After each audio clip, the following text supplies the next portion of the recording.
last week, the national monetization pipeline was announced by Niti Aayog. Right. Over the next 3 years, it's almost next 3 years there is almost a 16.7 lakh crore plan of raising capital through monetization of the other public assets. Everything is there except water.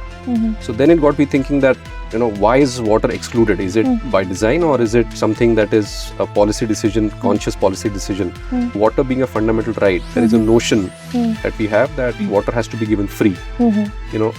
At some level there is merit to that argument, but as I said, water is free provided you go to the river or the well to fetch it. People or industries who are consuming excess water than the fundamental right, so to say, for them water should be treated as a commodity, and it should be treated as an economic commodity. Right. We need to have an economic model or a financing model to get that commodity to deliver to our homes. So that duality, that on one side water is free, but on the other side delivering that water is not free, that has to be looked into the context, and that's where the policy complications start. Right. With the advent and development of technologies, especially now AI, I think the threshold at which the public policy literacy will start to matter will be lowered. So not just at a managerial or a management level, but also at a lower level, at a, if not an entry level, but at least at a supervisory level or a deputy manager level. This will start becoming more and more important. There is so much of global uncertainty that how a certain effect or how a certain policy trigger happening 5,000 miles away can have impact on your business. I think that awareness and that literacy needs to be there even at a lower operational level, because information is easily accessible, easily available. So leveraging from that easy access to information, we need to look at how the policy literacy can help even lower level managers to come up with solutions which they can present to the management. That will make the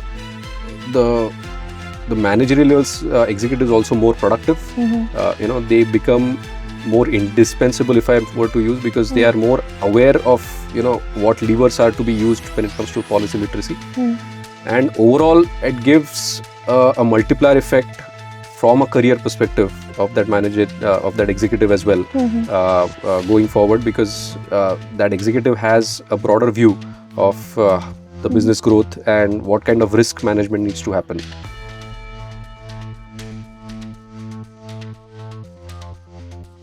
Welcome back to another episode of our podcast, Frontiers of Governance and Public Policy, brought to you by School of Law and Governance, Vishwakarma University, Pune, where we explore the relevance of policy education across sectors. Large-scale social problems, social challenges cannot be solved in silos by either capital alone or policy alone, or for that matter, technology alone. These require leaders who understand how these systems interact and influence each other, and ultimately determine the outcomes at the ground level. Perhaps no other sector demonstrates this as clearly as water. Primarily and for the most part perceived as an engineering challenge, water security is fundamentally shaped by governance and long-term policy challenges and policy decisions. In today's episode, we explore how leaders navigate these interconnected systems. I am delighted to welcome Mr. Siddharth Desai, Joint Managing Director, Kishore Pumps, whose work across the years has transcended industrial leadership into broader ecosystems of water security, infrastructure, and governance. With a foundation in engineering and environment systems, he has extensively engaged with public institutions, with industry bodies, and policy platforms, contributing to the sector of urban water management. We're glad to have you here, sir. Welcome to the podcast. Thank you. Thank you for having me. Yes, sir. So if we look at your journey, we see that there's a transition, if I may say so, from technology and industry leadership to perhaps governance and institutional realities, which is not a shift we usually see as often. So, if you could take us through your journey and maybe take us through moments that pushed you in this journey, that would give our viewers an insight into the sector. Sure. Again, thank you for having me. Glad to be here. So the transition from industry to, I would say, public policy has been more of an accident rather than by design. So after my bachelor's, I pursued my master's in environmental engineering, and then I came back and started working in the family business, which is in manufacturing of pumps, pumps for industrial applications as well as pumps for municipal applications, particularly revolving around the water wastewater sector. Having worked in the company in terms of selling the pumps, manufacturing and selling the pumps, I often realize that we as industry, not just us but the other stakeholders within the industry, we have been doing the best in terms of what products or technology needs to be supplied for the water sector. But despite having worked in personally for me, despite having worked for more than 10 years, I did not see the kind of impact that was intended in terms of either water availability or in terms of water clarity or quality of water. So then it got me thinking that there has to be something more than technology. Just supplying technology is something that is not enough. Right. So I started looking at different aspects, that why a certain product or a technology which is supposed to be world class, either by an Indian company or imported from outside, why despite being a leading edge technology, the desired impact is not getting achieved. And that's where it led me to the more complex issues of policy and governance related to the water sector, which have kind of an overarching effect on the technology implementation when it comes to impact. So having worked with the public institutions across India, be it the municipal corporations, be it the Jal Shakti Ministry or the state level boards at large, I understood that providing technology or supplying technology is one aspect of it, but it has to be interweaved with the policy landscape as well as the governance institutions and the enforcement landscape properly to have the desired impact.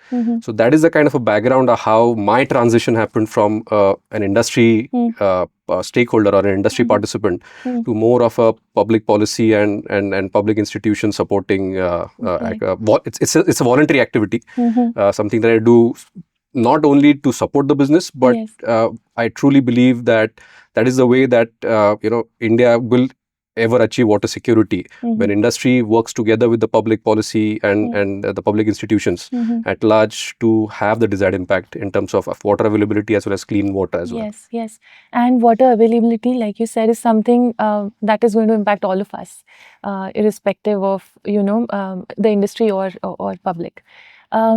So I think this is a great opportunity for the viewers to understand the sector of water and water security, I should say.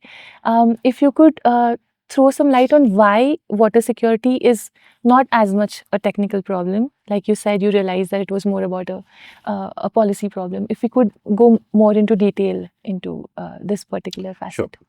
The challenge that we face in the water sector is by very nature, it's a fundamental right. It's an essential commodity which is required by humans, by animals, everyone to survive. So it's a survival commodity. But at the same time, I would say that water is gifted to us is free in the form of groundwater or rivers or oceans. But the pipes, the treatment plants and the pumpings or the pumping stations or the pumps, those are not free, right? Yes. So on one hand, we have a commodity which is essential for survival. But on the other hand, we need to have an economic model or a financing model to get that commodity to deliver to our homes. So that is the interplay where water, is quite different from the other survival commodity, which is air.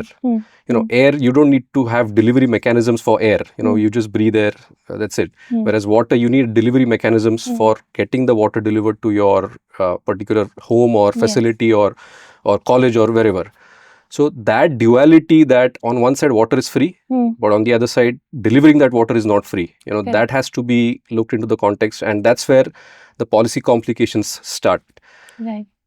One of the aspects that we need to also appreciate is that water being a fundamental right, and it is rightly so, we need to ensure that all the citizens receive a certain amount of water required for drinking purposes and sanitation purposes, which is commensurate to the incomes of that population.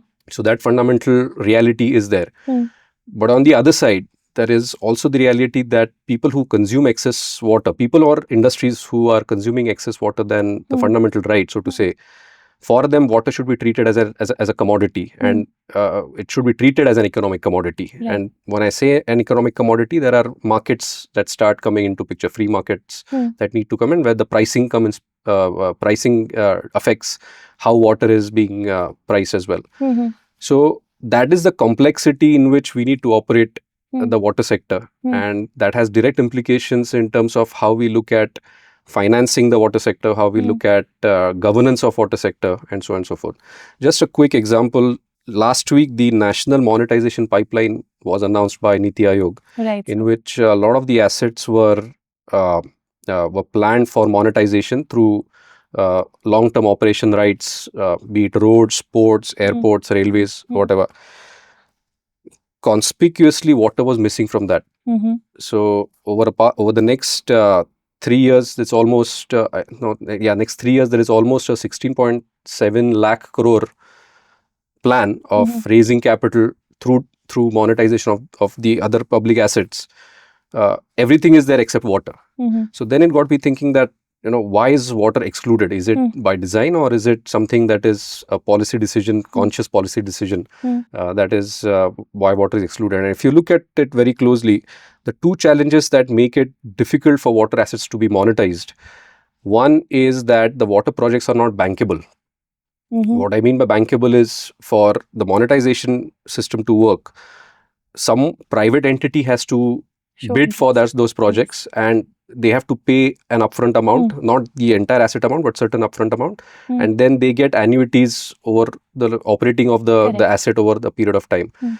Water projects, because water pricing is unenforceable to a large extent, the revenue streams are not bankable.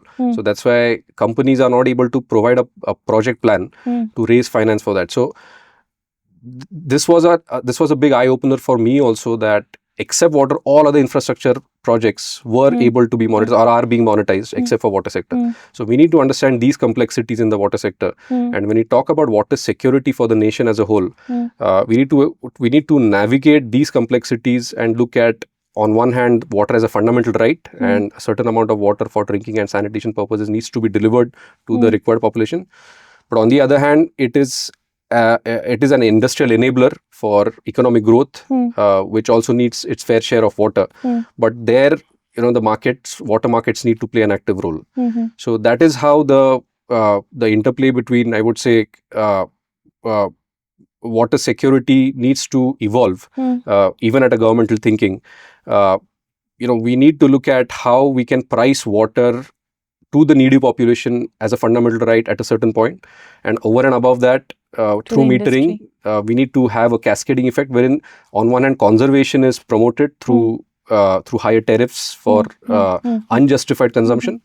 But on the other hand, for industrial purposes, it should not become a hurdle in terms of raising the input costs, which make the industry uncompetitive.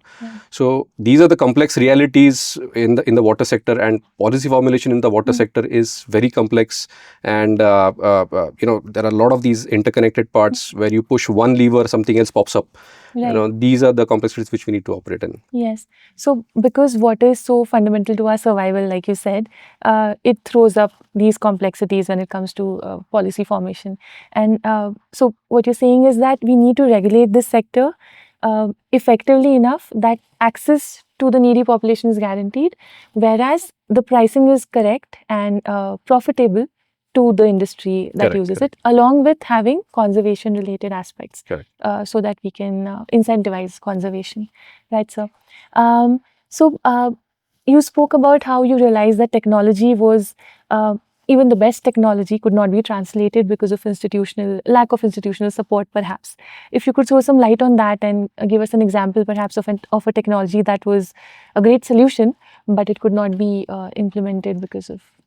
I'm able to think of one instance wherein not specifically about a great technology, but a larger policy, I would say, a larger policy goal which the government thought for the well-being of the population, using not very high-tech technology, but that has led to unintended consequences elsewhere. And that's where the complexity of public policy formulation, wherein, as I said, you push one lever, something else pops up, and those interdependencies need to be thought of. So we all know the smog problem in Delhi.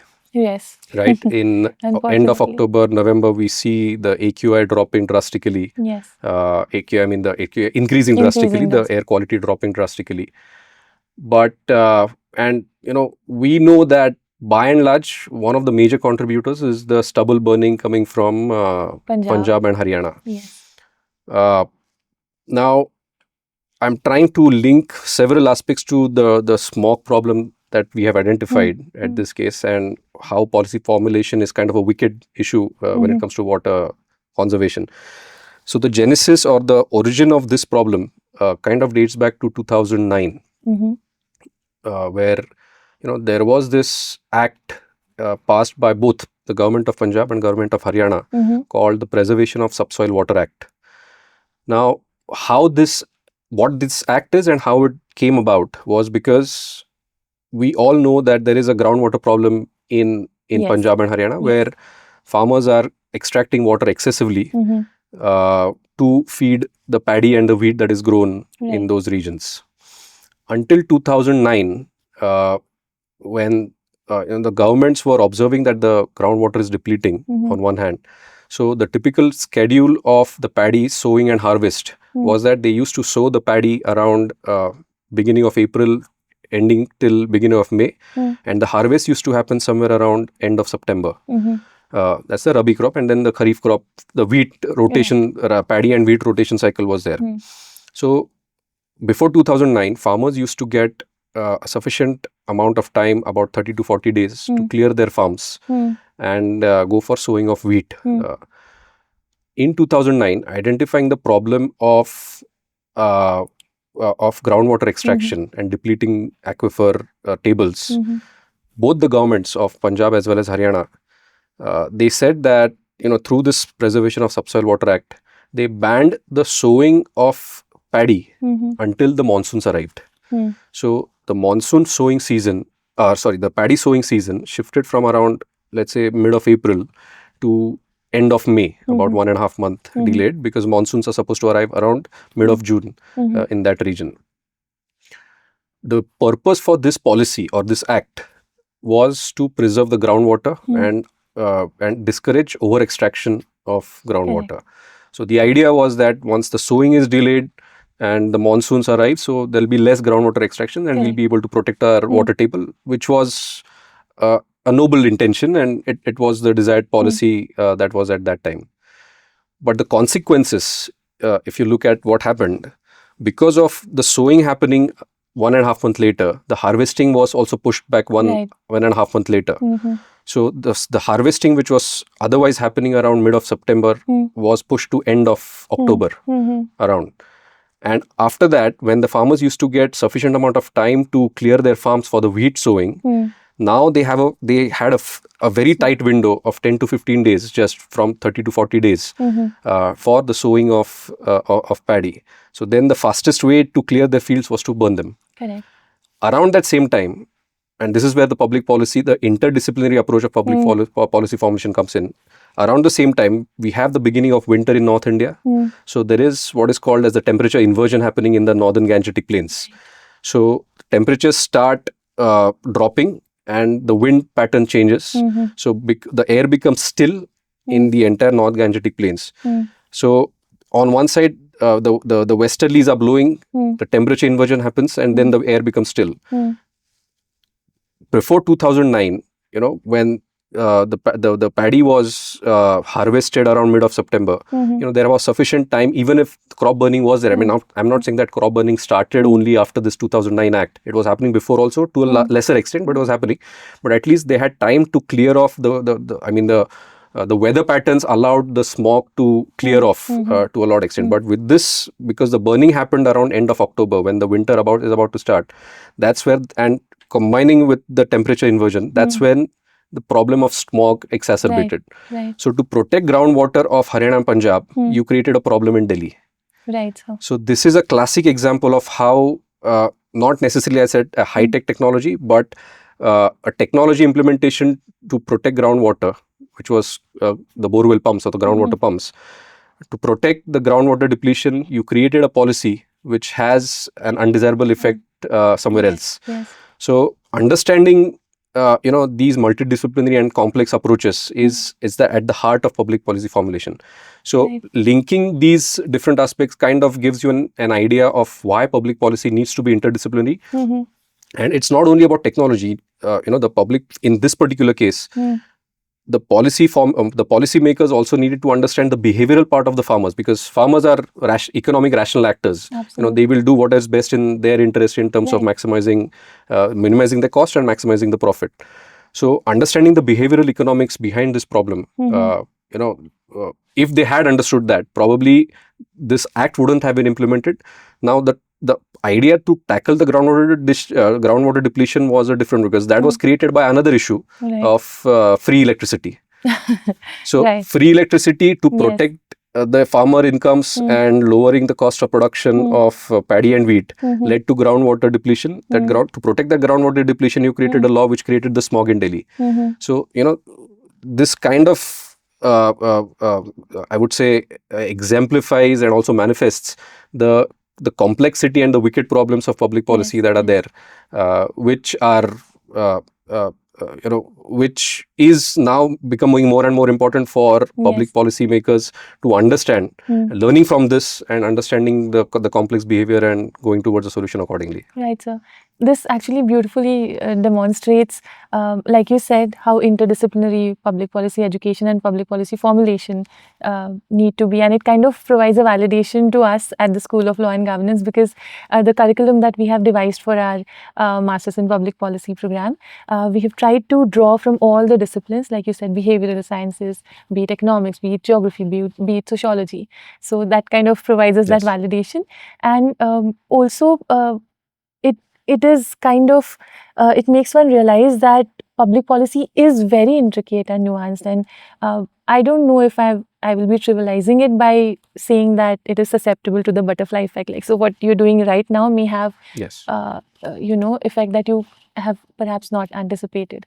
But the example I gave is exactly the butterfly effect, right? Correct. So, yes. so and it didn't start. It started with the free electricity policy in late 90s. Yes. So that manifested itself in groundwater depletion, and to protect that, the policy that was brought in manifested in terms of the smog in Delhi. Right. So, and this is kind of a cautionary tale because today the world is getting more and more complex, and governments cannot take decisions in any short-sighted way. I mean, they will bear a lot of issues later on if they are taken in a short-sighted manner. So moving on to another sector that we would like you to throw light upon. So governance policies in the water sector are operationalized at the municipal levels. If you could throw some light on how the municipal, machinery works, how the procurement machinery, etc., impacts the outcomes in the infrastructure sector in water or beyond, that would be great. Water in India is a state subject as defined in the constitution. So the central government has limited role in terms of the execution of water projects or water infrastructure that goes in the country, especially around the states. And the states are empowered, and they are the designated authorities to execute water supply, drainage treatment, all these projects in India. Now, from the states delegate that role for urban areas to the respective municipal corporations. That's how the structure of water infrastructure is designed in India. The municipal corporations themselves are responsible for delivering of clean water to the citizens, as well as treating the wastewater from the citizens. So that's the fundamental role of the municipal corporations, and not just the municipal corporations, also the municipal councils, which is one step lower, and frankly also the gram panchayats. Yes. One of the challenges that we face in this particular aspect is the capacity in municipal corporations, because water treatment, wastewater treatment, water delivery, water distribution is a very technology heavy domain, and you need the required capabilities and capacity at the governance institutions to decide on what is to be done. And the way around that is that they appoint consultants who bring in private consultants who do the work on preparing the detailed project report, preparing the tender documents around that. Now the challenge after the capacity issue is being addressed through onboarding these private consultants or private companies is how to fund or finance these projects. Municipal financing is a big problem in India, and I'm not the right person to talk on the subject of urban financing, but if you see the topics that are there in the media as well as on the internet, urban financing in India is very different from urban financing in the rest of the world. In fact, this year's economic survey before the budget that has rightly laid out a lot of emphasis on enhancing the urban financing issues that are there in urban India.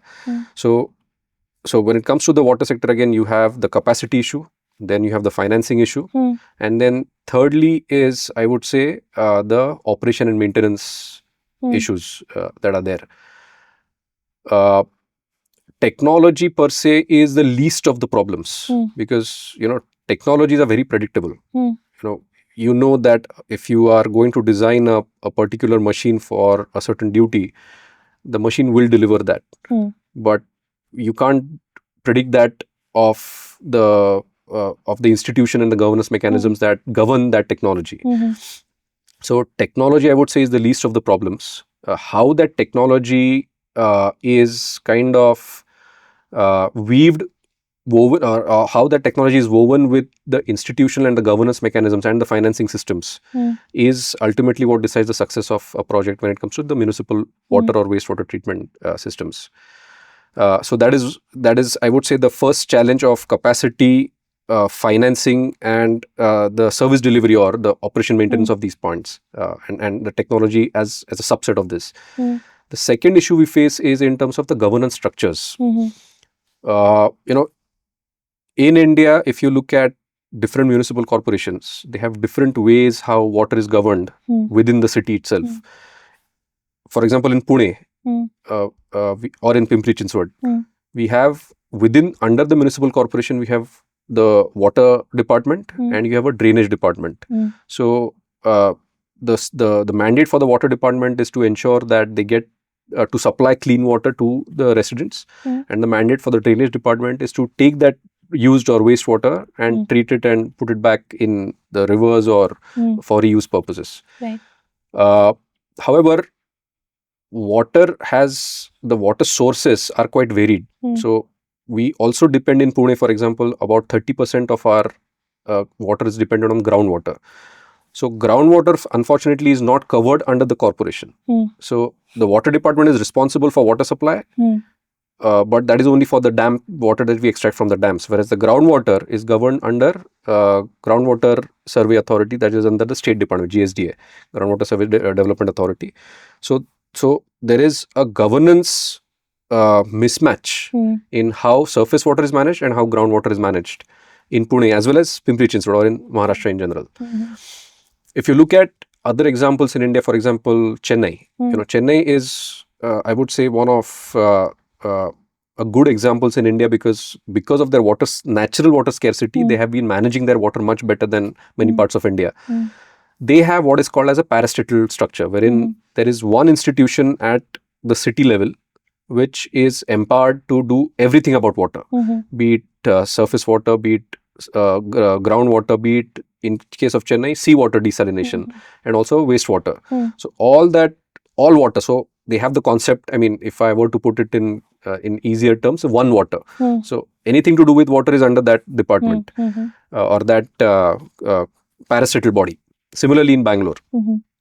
So governance structures affect a lot in terms of how municipal systems interact with water, Right. and the mandate of delivering water to the citizens is achieved. Mm. So as I said, the first part is capacity, the financing and the O&M is one challenge. The second is the governance institutions. And the Right. third, I would say, the biggest problem is the political economy. Mhm. Again, the first question that I refer to, water being a fundamental right, there is a notion that we have that water has to be given free. Mhm. You know, at some level, there is merit to that argument. Mm. But as I said, water is free provided you go to the river or the well to fetch it. Mm. But the pumps and the pipelines and the treatment infrastructure which is required to deliver that water to your pipe or to your home, that cannot be free, because you are incurring an economic cost in that supply systems, unlike air, where you don't have the delivery mechanisms needed at all. Mhm. So the political economy does not necessarily recognize that. Our policymakers or our legislatures, more than policymakers, are more than happy to declare free water. So even if there is a pricing structure or a tariff mechanism for water given by the state government, the enforceability of the tariff mechanisms or the tariffs on the residents for in terms of revenue collections is very less. So that's the biggest challenge, I would say, that is facing the municipal systems when it comes to water or municipal water systems that are required for urban India.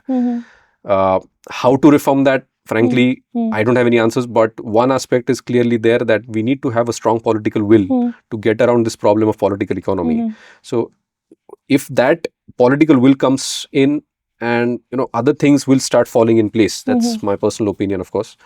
But these are the three distinct challenges that our municipal systems face when it comes to the mandate of delivering water to the citizens and the sanitation aspect of cleaning that wastewater from them. Right.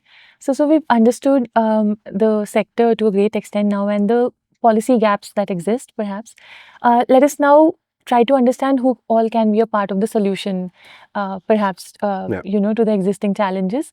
Do you think private sector can play an important role, and do you think leaders from industry need to become a part of shaping policy in these areas? Yes. So industry has a very important role to play in terms of getting the best technology and running the systems. I think the government will not have or need not get into making the machinery required for water supply and running them. So the private industry has a very critical role to play in terms of technology, innovation, cost-effective manufacturing, and running the systems for the required period of time. Having said that, I often remember the quote from Manish Sabharwal, who is co-founder at TeamLease, but also on several government committees. He very nicely explains the issue that we have the government which has an execution deficit, we have a private sector that has a trust deficit, and we have a social sector or the NGO which has a scale deficit. So to answer your question, all three need to work together to ensure that these deficits that each of them possess are kind of neutralized to deliver the kind of the required public goal, or to deliver that goal to the public intended population, so to say. So industry has an important role to play. The government itself has an important role to play in terms of bridging that trust. And the social sector or the NGOs and the development sector also have a big role to play in terms of, when it comes to water again, getting the people's involvement, involvement in terms of outreach for example, water conservation. We often think that to solve our problems, the government has to do everything. But in case of water, it's clearly we see that the citizens have a very important role to play as well. Just to give you some numbers, in urban India or in urban centers across the world, we often think about how much water is being delivered to a person. That is the metric on which the water systems are designed for, based on the population estimates. The World Health Organization often says that for a basic necessity, for a basic living standard, drinking water as well as sanitation purposes, for drinking, cooking and sanitation, you need a minimum of 150 liters per person per day for urban settlements, and out of which about 80% is coming back into the system as non-consumptive, typically used water or wastewater. The citizens have a very important role to play to ensure that they don't waste or overuse or abuse the water that they are getting. And to put it in perspective, I often get the feedback that, but India is not as rich as other nations, so our water consumption needs are there, and other countries are consuming more water, richer nations are consuming more water. So what about them? But very interesting data point, Singapore, we all know it's a role model for water management for all water professionals across the world. Singapore has a population of roughly around 55 lakhs to 60 lakhs, similar to Pune city. It is about 9 to 10 times richer than Pune in terms of the per capita GDP. Pune is around 9,000. Pune city is around $9,000 US dollars per capita. Singapore is about 81 to 90,000 US dollars per capita. But the water consumption is about 25% less than Pune. So despite being 10 times richer, it is consuming less water than Pune in terms of the per capita income, per capita consumption. So the myth that affluence will automatically lead to more water consumption, that is broken down with this data. So we need to understand that, appreciate that, and citizens need to ensure that we are mindful of our water consumption. And that's where the role of government as well as the development sector, the social sector, NGOs, they have a large role to play in terms of creating that outreach. So you have some of these triggers wherein you have behavioral nudges through signals like tariffs, increasing the tariffs. But when you increase the tariffs in water sector, you have the political economy popping its head and saying that no, tariffs you have to, it's a fundamental right, you cannot raise tariffs. But then the other way to have those behavioral nudges is to involve the government and the social sector to bring out awareness to consume less water and be mindful of your water consumption. So to answer your question, everyone has a role to play. The government, the industry, the social sector, and the citizens at large also. They have to work together in order to achieve the water security that is required for that. Right. So when it comes to, so you've spoken about policy across the past few minutes. Do you think policy education is necessary for leadership in policy or even for professionals seeking a career in policy? And if it is essential for leadership, at what stage do you think policy literacy starts mattering a lot for leadership? I think policy literacy is absolutely essential for management level executives. Having said that, with the advent and development of technologies, especially now AI, I think the threshold at which the public policy literacy will start to matter will be lowered. So not just at a managerial or a management level, but also at a lower level, at a, if not an entry level, but at least at a supervisory level or a deputy manager level. This will start becoming more and more important. Because a lot of the work that the managerial executives need to do is now available through easy technology access like AI. But how to ensure that the desired business goals are achieved, we need to look at, and as you rightly pointed out, there is so much of global uncertainty that how a certain effect or how a certain policy trigger happening 5,000 miles away can have impact on your business. I think that awareness and that literacy needs to be there even at a lower operational level, because information is easily accessible, easily available. So leveraging from that easy access to information, we need to look at how the policy literacy can help even lower level managers to come up with solutions which they can present to the management in terms of achieving the business goals. That will make the managerial executives also more productive. They become more indispensable, if I were to use, because they are more aware of what levers are to be used when it comes to policy literacy.